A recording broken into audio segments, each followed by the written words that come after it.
Hello, aspirants. Welcome to the UPSC Analyzer. Today, we will discuss newspaper analysis dated 27th of December 2022. And if you are finding this analysis helpful, then please like, share, and subscribe. यहाँ पर first news है Modi Zelensky talk 10 days after Putin spoke to Prime Minister. Volodymyr Zelensky की phone call पर बात हुई है Indian prime minister Modi के साथ. अब इनका ये कहना है कि इंडिया इनको सपोर्ट करे इनके पीस फार्मूला में, और इन्होंने अपने पीस फार्मूला को यूएस को भी प्रपोज किया था. इनका पीस फार्मूला क्या है? तो इनका पीस फार्मूला ये है कि जो रशियन ट्रूप्स हैं ये विड्रॉ करें, जो प्रिजनर्स हैं इनको रिलीज़ किया जाए, न्यूक्लियर सेफ्टी को इंश्योर किया जाए, यूक्रेन की टेरिटोरियल इंटेग्रिटी को इंश्योर किया जाए, फूड सेफ्टी को इंश्योर किया जाए, न्यूक्लियर सेफ्टी को इंश्योर किया जाए. तो ये सब कुछ इनके पीस फार्मूला में है और ये चाहते हैं कि इंडिया इनको सपोर्ट करे. इंडिया का क्या स्टैंड है? तो इंडिया का बेसिकली यही स्टैंड है कि जो हॉस्टिलिटीज़ है इनका सेसेशन होना चाहिए, वॉयलेंस यहाँ पर ख़त्म होना चाहिए and dialogue is the only way forward. तो जो भी यहाँ पर डिफरेंसेस है उसको रिजॉल्व किया जाना चाहिए through dialogue and diplomacy. Prime Minister Narendra Modi on Monday spoke to Ukraine's President Volodymyr Zelensky, who sought India's support on the 10-point peace formula he had proposed on his US visit last week. His formula calls for withdrawal of Russian troops from Ukraine, release of prisoners, restoration of Ukraine's territorial integrity, and guarantees on nuclear safety, food, and energy security. Next, concocted narratives created inferiority need to be freed from this to progress. तो prime minister ने कहा है कि concocted narratives की वजह से inferiority create हो गई है. तो हमारी हिस्ट्री इतनी ज़्यादा ग्लोरियस है, तो हमारे अंदर तो बहुत ज़्यादा सेल्फ रिस्पेक्ट, सेल्फ कॉन्फिडेंस होना चाहिए, लेकिन ये नहीं है. क्यों नहीं है? कॉन्कॉक्टेड नैरेटिव्स की वजह से. कॉन्कॉक्टेड नैरेटिव्स समझ सकते हो आप, मनगढ़ंत नैरेटिव्स. तो ये यहाँ पर रीज़न है जिसकी वजह से इन्फीरियरिटी हमारे अंदर. तो इसको कैसे ठीक किया जा सकता है? तो जो बेसिकली यहाँ पर हिस्टोरिकल इंटरप्रिटेशन हुआ है तो उसको यहाँ पर हमें ब्रॉड करने की ज़रूरत है. हिस्टोरिकल इंटरप्रिटेशन बहुत ज़्यादा नैरो है तो इसको ब्रॉड करने की ज़रूरत है. ये इसका एक सोल्यूशन हो सकता है. वीर Baal Diwas SGPC protest plot to undermine Sikh history. Prime Minister Narendra Modi lauded the martyrdom of Guru Gobind Singh's sons Zorawar Singh and Fateh Singh. लेकिन अकाल तख्त का ये कहना है कि अगर आपको सच में सेलिब्रेट करना है सिख हिस्ट्री को तो आपको इसको सेलिब्रेट किया जाना चाहिए एज द साहिबजादे शहादत दिवस. The Akal Takht, the highest temporal body of the Sikhs, is also opposed to the government's initiative and passed a resolution earlier this year seeking that the day be celebrated as the Sahibzade Shahadat Divas. December 26 marks the killing of 4 Sahibzadas of the 10th Sikh Guru Gobind Singh. अब हम चलते हैं आगे. यहाँ पर यही बात बस मेंशन है कि प्राइम मिनिस्टर मोदी ने यही कहा कि जो हॉस्टिलिटीज़ है इनका यहाँ पर इमीडिएट सेसेशन होना चाहिए एंड दोनों ही साइड्स यहाँ पर डायलॉग एंड डिप्लोमेसी के थ्रू अपने डिफरेंसेस को रिजॉल्व करने की कोशिश करें. यहाँ पर कोई इंपॉर्टेंट न्यूज़ नहीं है. अब हम चलते हैं आगे. Karnataka passes bill to increase SC/ST quota, और इसके बाद जो 50% की सीलिंग है ये ब्रीच हो जाएगी. तो कर्नाटका ये चाहता है कि इस लेजिस्लेशन को 9th schedule of the constitution में इंक्लूड कर दिया जाए जिसकी वजह से इसको यहाँ पर लीगल स्क्रूटनी से प्रोटेक्शन मिल जाए. तो क्या 9th शेड्यूल में इंक्लूड करने से सच में इसको यहाँ पर लीगल स्क्रूटनी से एग्जेम्पशन मिल जाएगा? The Karnataka Assembly on Monday unanimously passed a bill proposing to increase reservation for scheduled caste from 15% to 17% and scheduled tribes के लिए 3% से 7%, exceeding the 50% ceiling on the quota by 6%. The ruling BJP asserted कि जो union government है इस proposed legislation को 9th schedule of the constitution में include कर दे to ensure protection from legal scrutiny. अब आपको मुझे ये बात बतानी है कमेंट सेक्शन में, क्या सच में ऐसा होगा कि अगर इसको 9th schedule of the constitution में इंक्लूड कर दिया जाए तो इसको प्रोटेक्शन मिल जाएगा फ्रॉम लीगल स्क्रूटनी? अब हम चलते हैं आगे. तालिबान अन इस्लामिक. तो तालिबान ने क्या किया? तालिबान ने विमेन को बैन कर दिया यूनिवर्सिटीज़ को अटेंड करने से. तो ऑथर ने इस आर्टिकल में ये बताया है तालिबान यहाँ पर मॉडर्न ह्यूमन राइट्स ये सारी बातें तो समझता नहीं है. तालिबान यहाँ पर थियोलॉजी समझता है. तो ऑथर ने बेसिकली उनको थियोलॉजी के लैंग्वेज में ही बताया है कि कुरान में भी कहीं ये नहीं लिखा है कि विमेन को एजुकेशन नहीं देनी चाहिए. यहाँ तक कि कुरान में तो ये बात की गई कि विमेन को एजुकेशन दी जानी चाहिए. By the 1990s, 40% of doctors in Afghanistan were women. Women also constituted 70% of school teachers, 60% of university professors and almost half of university students. लेकिन ये सब कुछ चेंज हो चुका है एंड जो women literacy है ये सिर्फ 14% है, बहुत ज़्यादा कम है. Taliban has proved us right by continuing with the highly regressive policies of its past regime, जैसे कि यहाँ पर public flogging, public execution, are worst fears regarding the US sudden withdrawal have come true. और जो भी यहाँ पर तालिबान ने दोहा डील के समय कहा था कि हम यहाँ पर ह्यूमन राइट्स की रिस्पेक्ट करेंगे, विमेन राइट्स की रिस्पेक्ट करेंगे, ऐसा कुछ होता हुआ दिख नहीं रहा है। The west led by the US, तो वेस्ट यहाँ पर रिस्पॉन्सिबल है। वेस्ट क्यों रिस्पॉन्सिबल है? क्योंकि वेस्ट ने पहले तो तालिबान को सोफिस्टिकेटेड वेपन्स दिए रशियन से फाइट करने के लिए, और उसके बाद यहाँ पर यूएस 2 डेकेड्स तक बना रहा अफगानिस्तान में, और उसके बाद जब यूएस ने विड्रॉल किया तो पावर चली गई तालिबान के पास। After staying in Afghanistan for almost 2 decades, the US meekly handed over power to the Taliban, leaving Afghan women high and dry. Women who occupied 1/4 of the parliamentary seats and 6.5% of ministerial positions in 2021 ये पूरी तरीके से exclude हो चुकी हैं from the Taliban's interim government.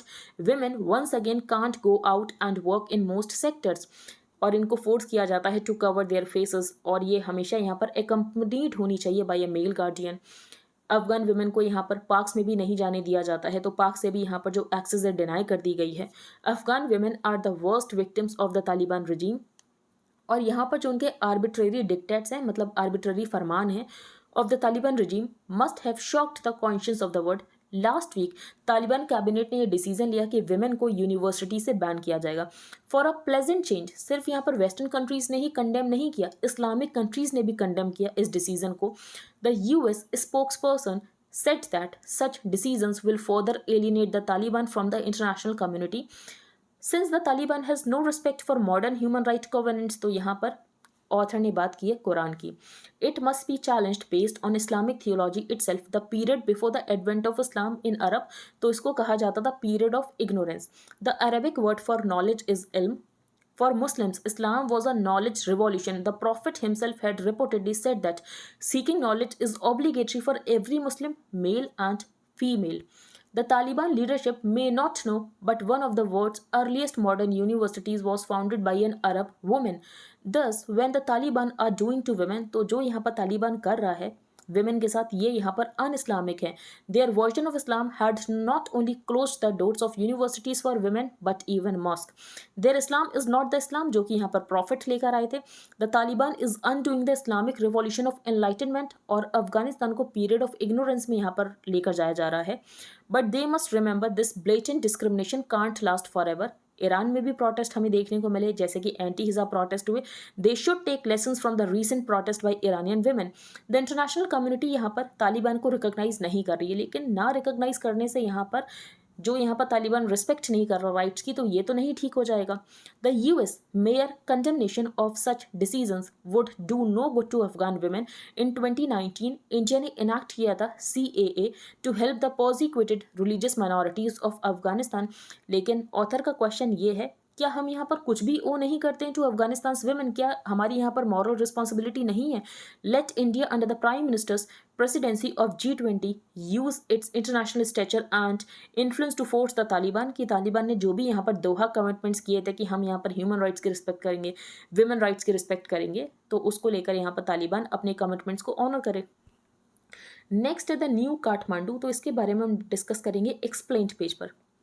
Facing up to change, तो यहाँ पर चैट GPT की बात की गई। पहले ऑथर ने यहाँ पर चैट बॉट बताया है। तो चैट बॉट क्या होता है, यहाँ पर ऑथर ने एग्जाम्पल भी दिया है कि कभी आप यहाँ पर फूड डिलीवरी के लिए कुछ आपको अपना ग्रीवांस रिड्रेसल करना हो, तो जब आप बात करते हो तो बेसिकली आपसे एक बॉट बात करता है। If you have ever faced an issue with an online order, perhaps a food delivery running late, it is likely that you have encountered a chat bot as you sought redressal for the issue on an app. अब यहाँ पर open AI का chat GPT है। अब बात यह है कि AI में वो सारे बाइसेस होंगे जो कि ह्यूमन में बाइसेस होते हैं। जैसे ह्यूमन यहाँ पर रेसिस्ट होता है, सेक्सिस्ट होता है, डिस्क्रिमिनेटरी होता है, ये सारे बाइसेस आपको AI में भी दिखेंगे।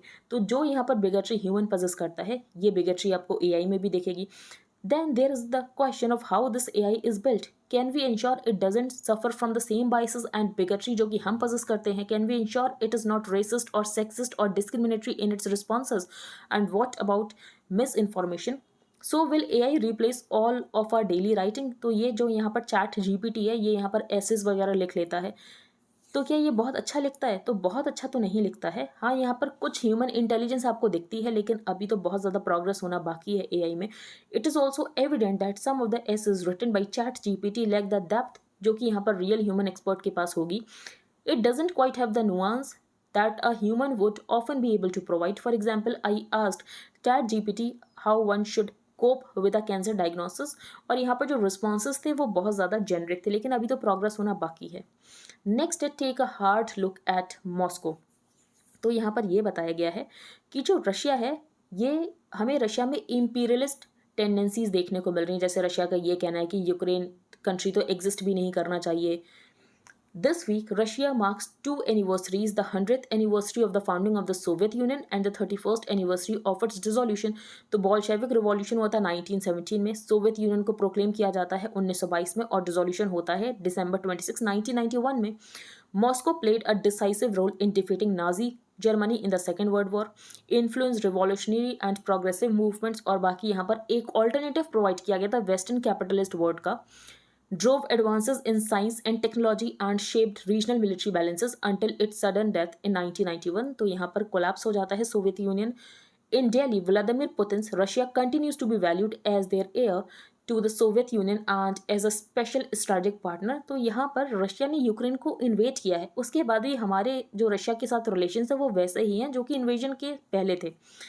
अब ऐसा नहीं है कि हमें ये नहीं पता कि रशिया ने एग्रेशन करके गलत किया, और जो रशिया ने सोचा था एग्रेशन के बाद कि कीव कैप्चर हो जाएगा वो अभी तक होता हुआ नहीं दिख रहा है. 11 महीने हो चुके हैं वॉर को. Although it has been reluctant to directly criticise Russian aggression. तो डायरेक्टली तो हमने रशियन एग्रेशन को नहीं क्रिटिसाइज किया है. Officially Delhi is not blind to the fact Putin's special military operation ये पूरी तरीके से गलत हो चुका है, हैज़ गॉन हॉरिबली रॉन्ग, और 11 महीने से ये इन्वेजन चल रहा है. Delhi will inevitably find ways to adjust to the tectonic shifts in the world order triggered by Putin's misadventure. तो यहाँ पर बेसिकली ऑथर ने ये बताया है कि हमें ग्रेटर डेप्थ लैंड करने की ज़रूरत है टू डेलीज रशियन डिस्कोर्स. अब यहाँ पर कैसे हम ग्रेटर डेप्थ को लैंड कर सकते हैं, तो सबसे पहले ये बताया गया कि अभी हमें यही लगता है कि जो रशिया है ना ये सोवियत यूनियन वाला रशिया है, लेकिन ये हम गलती ना करें क्योंकि ये जो रशिया ये बहुत ज़्यादा इम्पीरियलिस्टिक है. The Indian debate that has long viewed Russia as anti-imperialist is reluctant to engage with Moscow's own imperial history. If Moscow's European peers captured overseas colonies, तो रशिया ने यहाँ पर expansion किया है overland. In claiming that Ukraine has no sovereignty of its own, तो Russia यहाँ पर claim कर रहा है कि यूक्रेन के पास तो कोई sovereignty होनी ही नहीं चाहिए. Putin is merely following that imperial tradition as well as the conviction that Ukraine, Belarus and Russian-speaking people everywhere are part of the Russian world. तो हमें यहाँ पर इस बात को ध्यान रखना चाहिए और उसके हिसाब से ही हमें डिस्कॉर्ड्स को चेंज करने की ज़रूरत है. India's interest in Russia are many, क्योंकि हम रशिया के ऊपर डिपेंडेंट है मिलिट्री सप्लाईज़ के लिए, and will endure even as its stakes grow in central Europe. और सेंट्रल यूरोप से अगर हमें कनेक्टिविटी चाहिए तो उसके लिए रशिया बहुत इंपॉर्टेंट है. As the tragic Russian war against Ukraine enters the 11th month and there is an exploration of the terms of a potential peace process, reconciling Russian security concerns with those of Ukraine and its Central European neighbors will be hard. Next यहाँ पर बात की गई है G20 की. तो author ने यहाँ पर एक तरीके से आप कह सकते हो क्रिटिसाइज किया है. ऑथर का ये कहना है कि G20 की प्रेसिडेंसी जो हमारे पास आई है ये रोटेशन से आई है, लेकिन इसको इतना बड़ा फैनफेयर बनाया जा रहा है कि हमारे पास प्रेसिडेंसी आ गई, सबको मैसेजेस किए जा रहे हैं. तो ये सब क्या है, when India did not strut. तो इससे पहले हमारे पास जब भी चेयरमैनशिप आई तो हमने इस तरीके से फैनफेयर मूवमेंट नहीं बनाया जो कि इस बार बनाया जा रहा है. The G20 is in the news almost daily. हम भी डेली आर्टिकल्स पढ़ते हैं G20 को लेकर. Earlier nobody had heard of the group except जो कि डायरेक्टली कंसर्न थे G20 को लेकर. But has India become the chairman of the G20 for the first time? What exactly is the G20? तो बेसिकली यहाँ पर जो ऑथर हैं ये पहले फाइनेंस मिनिस्टर रह चुके हैं 1999 के दौरान. My mind goes back to the autumn of 1999 when I was the finance minister of India and was visiting Washington DC to attend the meetings of the IMF and the World Bank. Meeting यहाँ पर important थी क्योंकि economic crisis देखने को मिली थी east Asia में, और east Asia में इकोनॉमिक क्राइसिस थी लेकिन इसका इम्पैक्ट बेसिकली यहाँ पर पूरे वर्ल्ड पर था. Naturally it had an adverse impact on the global economy, और उसके बाद ये सोचा गया कि एक ग्रुपिंग यहाँ पर होनी चाहिए. It was in this background कि G20 को फॉर्म किया गया था 1999 में. उससे पहले G7 था. G7 consisting of the important developed countries, ये पहले से एग्जिस्टेंस में था, लेकिन यहाँ पर डेवलपिंग कंट्रीज की भी वॉइस होनी चाहिए, उसके लिए G20 को बनाया गया था. और यहाँ पर G8 भी बना था जिसमें यहाँ पर रशिया पार्टिसिपेट करता था, लेकिन रशिया ने यहाँ पर क्राइमिया का एनेक्सेशन करता है रशिया, और रशिया को G8 से बाहर निकाल के वापस से G7 हो जाता है. But apart from the world bank and the IMF, there was no other body at the international level where the developed and developing countries could come together and exchange ideas on global financial and economic issues, और इसके लिए बनाई जाती है G20. The initiative to form such a group was taken by the G7 during the 1999 autumn meeting of the IMF and the World Bank in Washington. तो यहाँ पर discussions होते हैं एंड इंडिया भी G20 का मेंबर बनता है. My chairmanship of the G20 was a small piece of news. तो ऑथर जब यहाँ पर चेयरमैन बने थे, सेकंड चेयरमैन बने थे, तो ये न्यूज़ बस छोटी सी न्यूज़ थी, ये नहीं कि पूरा इसको फैनफेयर बना दिया गया था. The next meeting was to be held in Delhi in the autumn of 2001. लेकिन ये यहाँ नहीं होती, ये यूएस में होती है, क्योंकि ट्विन टावर्स अटैक होते हैं, तो यूएस के साथ सॉलिडारिटी दिखाने के लिए ये होता है यूएस में. उसके बाद इंडिया में भी होती है in 2008 in the wake of another global financial crisis. G20 को यहाँ पर रेस कर दिया जाता है to the summit level. 2 tracks create किए जाते हैं, एक यहाँ पर ट्रैक होता है शेरपा ट्रैक और दूसरा होता है यहाँ पर finance track. 2 tracks were created, one of the finance ministers and the central bank governors, और दूसरा होता है शेरपास का टू टैकल अदर इश्यूज जैसे कि climate change.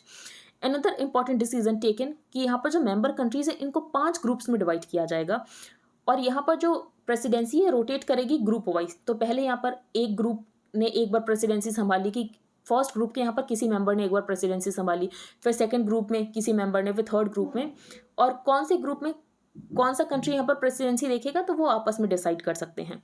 Group 1 consist of Australia, Canada, Saudi Arabia and the US. Group 2 India, Russia, south Africa and Turkey. Group 3 Argentina, Brazil and Mexico. Group 4 of France, Germany, Italy and the UK. Group 5 of China, Indonesia, Japan and south Korea. The countries within the group decide which from amongst them will take over as chairman when it is the group turn.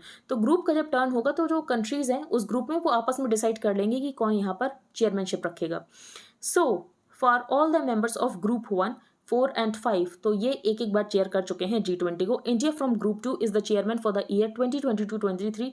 Brazil from group 3 ये इसके बाद take over करेगा as chairman in 2024. And South Africa from group 2 ये chairman बनेगा 2025 में. This will complete one round of chairmanship for all members starting from the US in 2008 and ending with South Africa in 2025. तो ये जो presidency मिलती है rotation से मिलती है.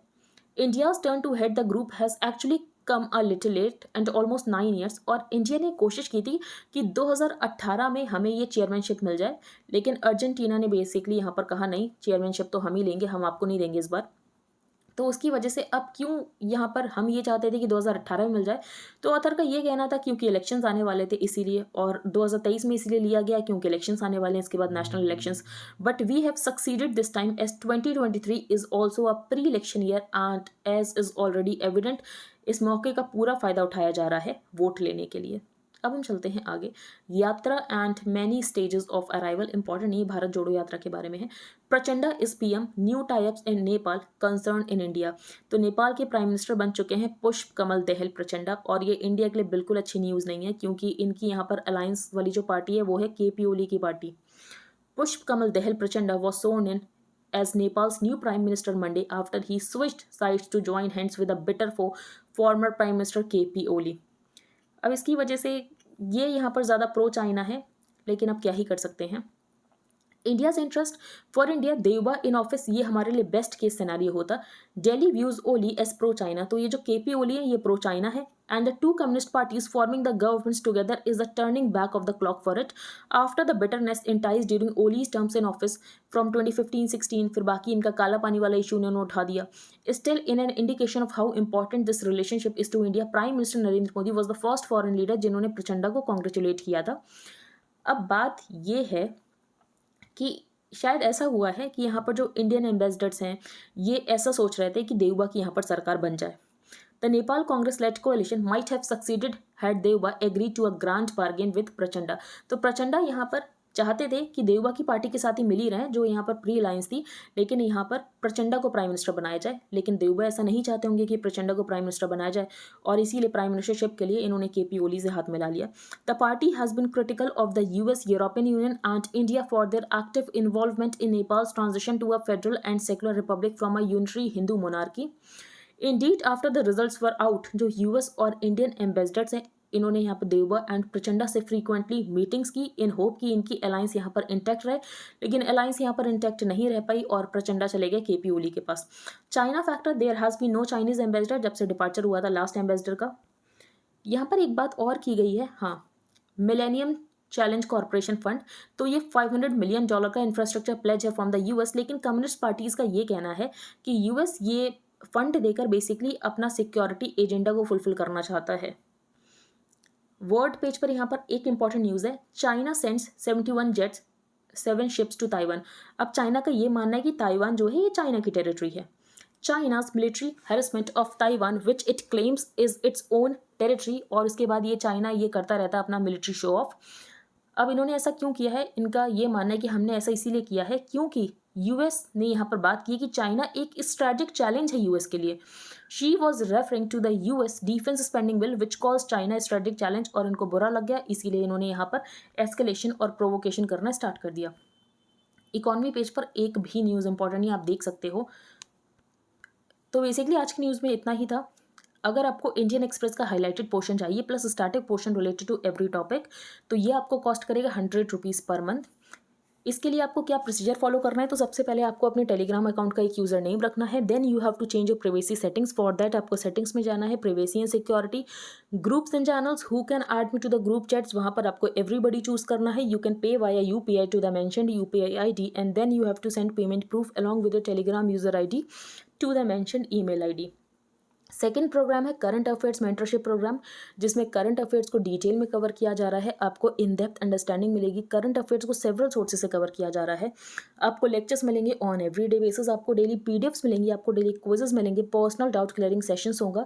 जो स्टैटिक पोर्शन करंट अफेयर्स से रिलेटेड होगा उसको डिटेल में डिस्कस किया जाएगा, और ये सीरीज आपके प्रीलिम्स के लिए भी यूजफुल रहेगी एंड आपके मेंस के लिए भी यूजफुल रहेगी। इसका प्राइस है ₹2000 पर मंथ। अगर आप इंटरेस्टेड हो then you can make payment via UPI to the mentioned UPI ID and then you have to send your name, email id, telegram id, proof of payment to the mentioned email id. Wait for some time to get added to the premium group, जहाँ पर आपको daily link मिलेंगे for the videos. अब हम एक बार revise कर लेते हैं। तो फर्स्ट पेज पर हमने यहाँ पर रीड किया, जो यहाँ पर जेलेंस्की है इनकी बात हुई है प्राइम मिनिस्टर मोदी के साथ, और ये चाहते हैं कि इंडिया इनको सपोर्ट करे इनके पीस फॉर्मूला में। और इंडिया का क्या स्टैंड है कि हॉस्टिलिटीज़ का यहाँ पर इमीडिएट सेसेशन होना चाहिए and dialogue and diplomacy is the only way forward. फिर यहाँ पर हमने वीर बाल दिवस की बात की, कॉन्कॉक्टेड नैरेटिव्स की बात की, जिसकी वजह से हमारे अंदर एक इन्फीरियॉरिटी कॉम्प्लेक्स आ गया है। नेक्स्ट हमने फिर यहाँ पर कर्नाटका का बिल डिस्कस किया, जो कि कर्नाटका ये चाहता है कि इसको 9th schedule of the constitution में इंक्लूड कर दिया जाए, जिसकी वजह से इसको यहाँ पर प्रोटेक्शन मिल सके फ्रॉम लीगल स्क्रूटनी। नेक्स्ट हमने तालिबान अन इस्लामिक, तो तालिबान ने विमेन को यूनिवर्सिटी से बैन कर दिया है। तो ऑथर ने ये कहा है कि कुरान में भी ऐसा लिखा नहीं, अगर आप यहाँ पर इस्लामिक आइडियोलॉजी को फॉलो करते हुए ऐसा कर रहे हो तो। फेसिंग अप टू चेंज, तो यहाँ पर एआई की बात की गई है। तो एआई के थ्रेट क्या है, पोटेंशियल तो है लेकिन थ्रेट क्या है, थ्रेट ये है कि एआई में वो सारी बाइसेस होंगी जो कि ह्यूमन में है। Take a hard look at Moscow, तो मॉस्को यहाँ पर इंपीरियलिस्ट है, ये यहाँ पर ऑथर ने बताया है। तो हमें ये देखने की ज़रूरत है कि मॉस्को यहाँ पर इंपीरियलिस्ट है और मॉस्को ने यहाँ पर एग्रेशन किया है और मॉस्को यहाँ पर यूक्रेन की सॉवरेनिटी को अंडरमाइन कर रहा है। When India did not strut, तो यहाँ पर G20 की बात की गई है और हमने इसको बहुत बड़ा फैनफेयर बना दिया है। हमने यहाँ पर डिस्कस किया बेसिकली यहाँ पर कि जो प्रेसिडेंसी है कैसे रोटेट होती है। तो 5 ग्रुप्स में डिवाइड किया गया। Group 1 consist of Australia, Canada, Saudi Arabia and the US. फिर ग्रुप 2, ग्रुप 3, ग्रुप 4, ग्रुप 5। फिर यहाँ पर ग्रुप में प्रेसिडेंसी जाती है और ग्रुप में जो कंट्रीज है वो आपस में डिसाइड कर लेते हैं कि कौन इस साल यहाँ पर चेयरमैन रहेगा। तो पहले यहाँ पर G7 हुआ करता था, फिर G20 बनाया गया क्योंकि डेवलपिंग कंट्रीज़ की भी वॉइस होनी चाहिए। फिर उसके बाद यहाँ पर 2 ट्रैक्स को क्रिएट किया गया, एक फाइनेंस ट्रैक, दूसरा यहाँ पर शेरपा ट्रैक। तो फाइनेंस ट्रैक को यहाँ पर लीड किया जाता है by the central bank governors and the finance ministers, और यहाँ पर जो शेरपास होते हैं कंट्री के, जैसे कि इंडिया की शेरपा कौन है, अमिताभ कांत। नेक्स्ट यहाँ पर हमने नेपाल के बारे में डिस्कस किया।